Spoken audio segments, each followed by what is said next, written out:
Welcome to the educative science.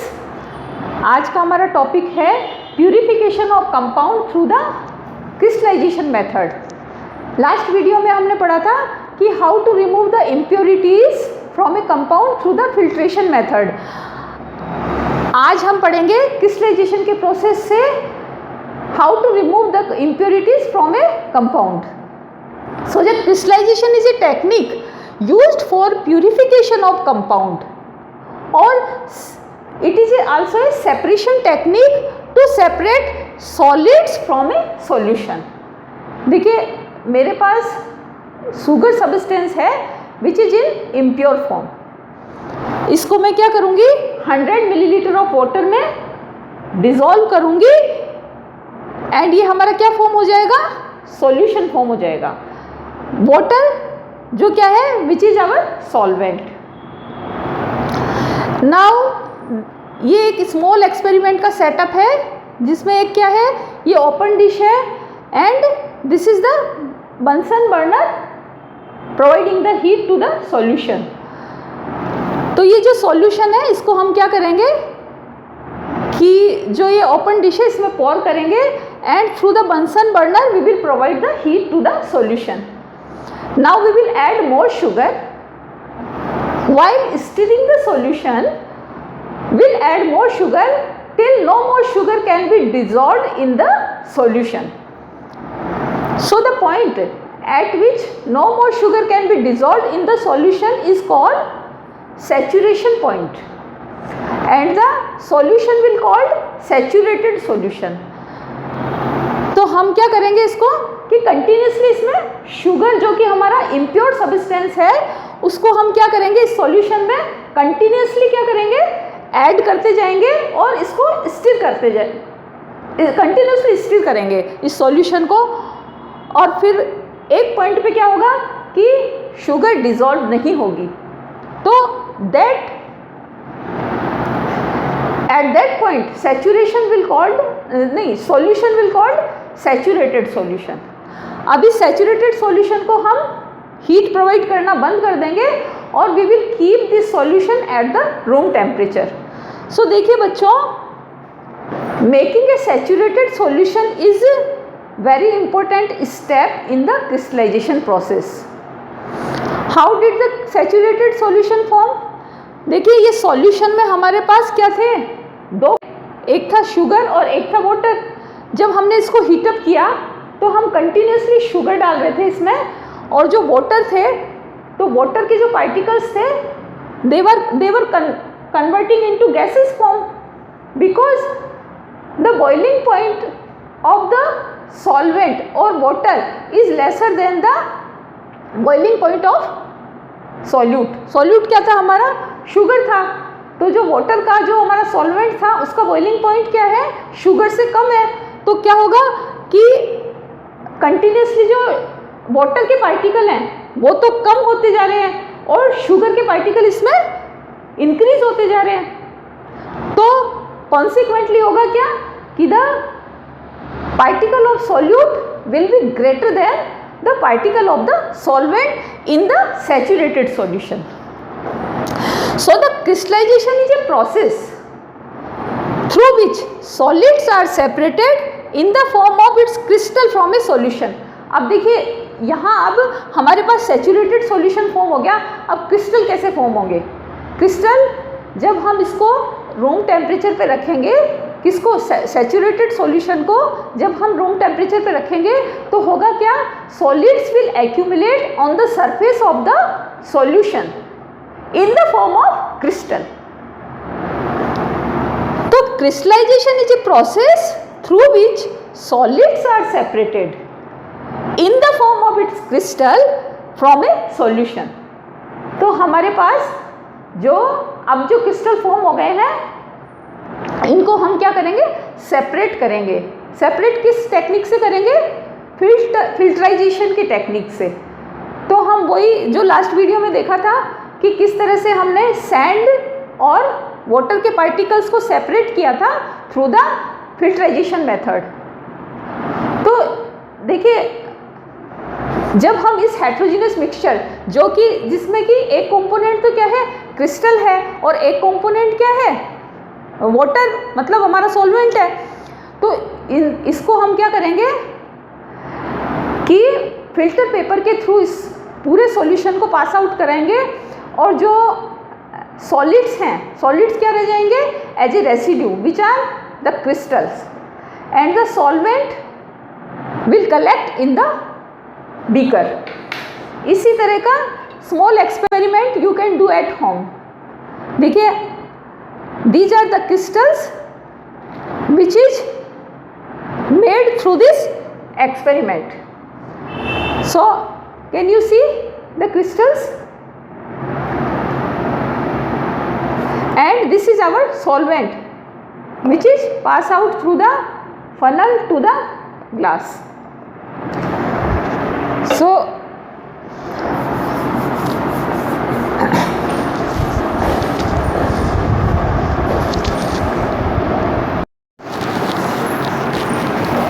So the filtration के through we have collected the crystals from the impure sugar. impure sugar जो कि हमारा substance था, initially हमने impure sugar ही तो ली थी, फिर इसको प्योर कर लिया हमने थ्रू द क्रिस्टलाइजेशन प्रोसेस, और ये जो शुगर जो impure थी वो किस फॉर्म में मिली है, अब क्रिस्टल्स के फॉर्म में। तो these crystals, can you see the crystals? These are the solids. This is the solvent.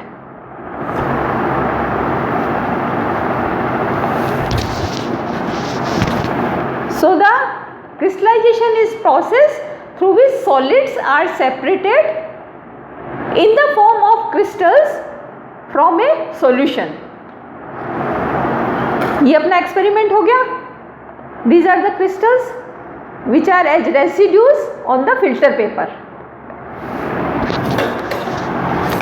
Now mechanism of crystallization. How did the crystals form? देखिए, crystals, the forming of crystals occur in two phases: nucleation and growth of crystal. Nucleation and growth of crystal. देखिए, on the cooling process में क्या हुआ था कि जो liquid था उसमें क्या फॉर्म हुए, tiny solid particles formed in the liquid on the cooling process of saturated solution. Saturated solution जब कूल हो रहा था तो कूलिंग प्रोसेस में हुआ क्या था कि इस तरह से टाइनी सॉलिड पार्टिकल्स फॉर्म हो गए थे। So the nucleation is the physical process by which a new phase is produced in a material. In this starts solidification. This refers to formation of tiny stable solid particles in the liquid. तो ये जो tiny solid particles जो कि liquid में form हुए हैं वो क्या है, ये हमारे solute से ही तो आए हैं। जो सॉल्यूट हमने इनिशियली जो डिसॉल्व किया था और फिर उसके बाद हमने उसको हीट दी थी, हीट के बाद हमने उसको कूल किया था, तो दीज सॉलिड्स अब क्या होने लगे हैं, न्यूक्लियाई के फॉर्म में। न्यूक्लियाई के फॉर्म में स्मॉल सॉलिड, क्योंकि जब हम उसको होल सॉल्यूशन को गर्म किया तो they all have dissolved in the water में वो क्या हो गए थे, डिसॉल्व हो गए थे। अब कूलिंग प्रोसेस में they accumulate again on the surface in the form of crystal. तो क्रिस्टल कैसे फॉर्म हुए कि इनिशियली क्या हुआ कि न्यूक्लियाई फॉर्म हुई। न्यूक्लियाई क्या है, टाइनी सॉलिड पार्टिकल्स। अब ये टाइनी सॉलिड पार्टिकल्स क्या है कि इनके चारों ओर, अब can you see this figure, जो ब्लू डॉट्स है that is the liquid and the red dot is nuclei which is the new phase in the liquid. अब क्या होगा कि जो ये न्यूक्लियाई है इसके इर्द गिर्द अदर पार्टिकल्स आके जमा होने लगेंगे और एक ये बिग शेप ले लेंगे। बिग शेप मतलब एक ग्रेन का शेप ले लेंगे, और जो ग्रेन का that is called the growth of crystal. उसको हम क्या कहेंगे, ग्रोथ ऑफ क्रिस्टल। तो आप ये देख रहे हैं फिगर, इसमें देखिए ये जो रेड बिग स्ट्रक्चर है दैट इज द न्यूक्लियाई था ये, और न्यूक्लियाई के चारों ओर क्या है, अदर पार्टिकल्स आके जमा होने लगे और उन्होंने क्या फॉर्म कर दिया, एक ग्रेन को फॉर्म कर दिया। अब now as the cooling process, जैसे जैसे कूलिंग प्रोसेस बढ़ता है वैसे वैसे क्या होता है कि more particles from the solute accumulate surrounding the nuclei, और ज़्यादा अदर पार्टिकल्स आके न्यूक्लियाई के चारों ओर जमा होने लगते हैं और एक कंप्लीट क्रिस्टल को फॉर्म कर देते हैं। Can you see the complete crystal here, इस तरह से। तो ग्रोथ ऑफ क्रिस्टल क्या है, it is a physical process by which a new phase increase in size. जो न्यू फेज जो हमारी थी क्या थी, न्यूक्लियाई, वो अपने साइज को इंक्रीज करती है, that is the growth of crystal.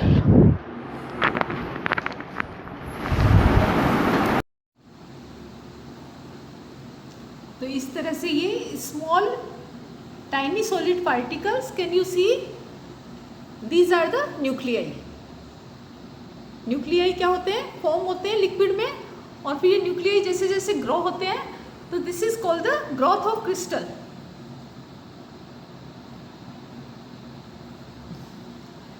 And growth of crystal more size में इंक्रीज होता है तो क्या होता है कि ये कंप्लीट क्रिस्टल को फॉर्म कर देता है।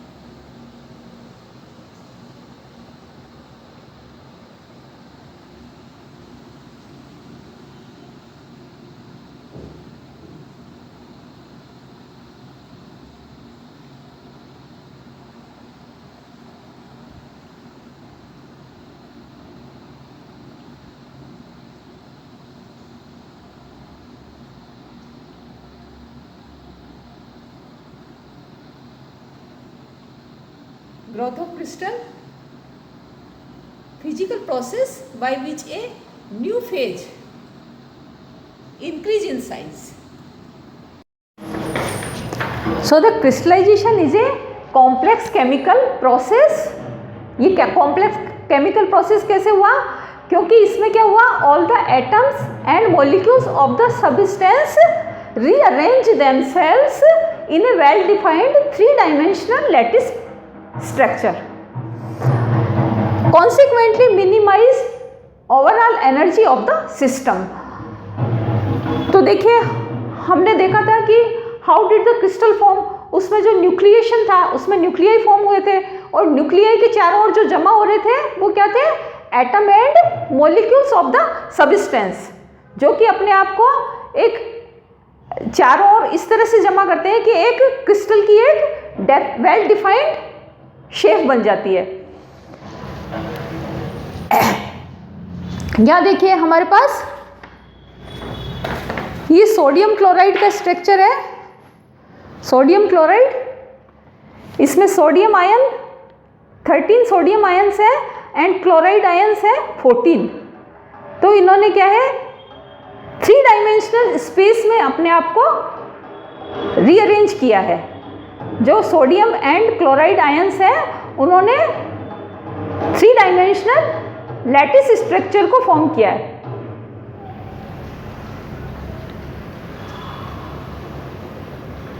इस तरह से, so the smallest part of the crystal is called a unit cell, and these unit cells क्या है, after an interval of time they repeat themselves and form a big crystal। इस तरह से देखिए ये सोडियम क्लोराइड का एक crystal है। तो किस तरह से सोडियम एंड क्लोराइड आयंस ने अपने आप को अरेंज कर लिया है 3 डायमेंशनल स्पेस में। These are the sodium ions and these are the chloride ions.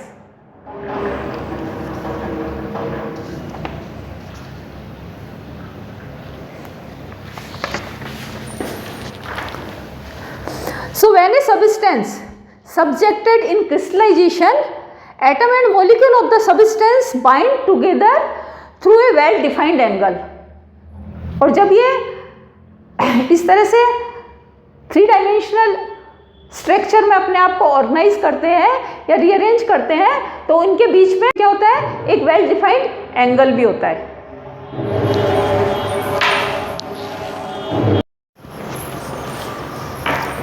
इसी तरह से ocean water contains salt in impure form.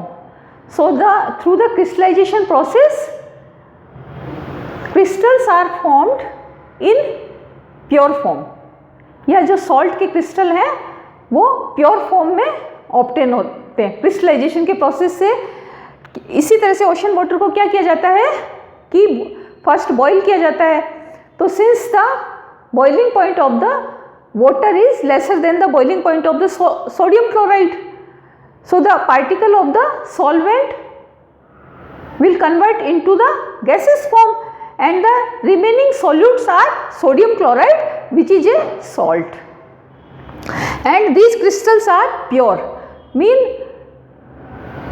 pure मतलब कि इसमें these are the 99.99% are pure form of the substance.